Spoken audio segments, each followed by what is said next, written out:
This culture specializes in toxic mimics. That's where you take the form of something and pervert the content. So rape, for example, is a toxic mimic of sexuality. It has the form, but the content is different. We could make a whole list of toxic mimics, and one of the toxic mimics here is this identification with the larger whole. That's been shunted off to a different direction, this identification. So part of what we're supposed to do is identify with our larger community.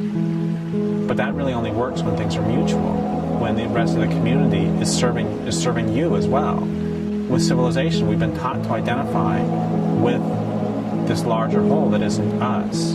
I mean, a great example, the other day I was talking to a friend who said, we lost a lot of refineries in Katrina, didn't we? I said, I didn't know I had any refineries, otherwise I would probably be rich, you know? It's like, do I get the money from these or something? Or I have another friend who called me a while back and said, how much longer do you think we're going to be in Iraq? And I looked around and was like, I thought we were in Northern California. And he's like, no, Derek. How much longer do you think our troops are going to be in Iraq? I said, I got troops? Oh, that's great. Can I tell them to go blow up a dam for me or something? He's like, this is why I only call you about once a month, Derek. We're taught early on to identify with the system. I think that's one reason why we identify with it. We're taught all the time, we're doing this. It's like, you know what? We're not doing this. We're not deforesting. I'm not deforesting. I'm not doing it. And I actually oppose the people who do it and the organizations, institutions who do it. The organizations and institutions which do it. There you go. There's a problem.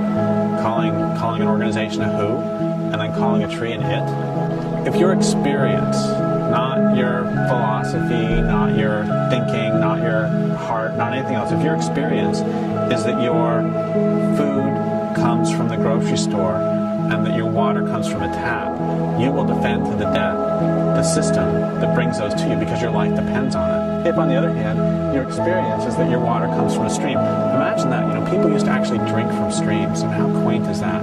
And if your experience is that your water comes from a stream and that your food comes from a land base, you will defend to the death that stream and that land base because your life depends on it. But we've gotten messed up and mixed up in this system where our lives actually depend on the system that is exploiting us.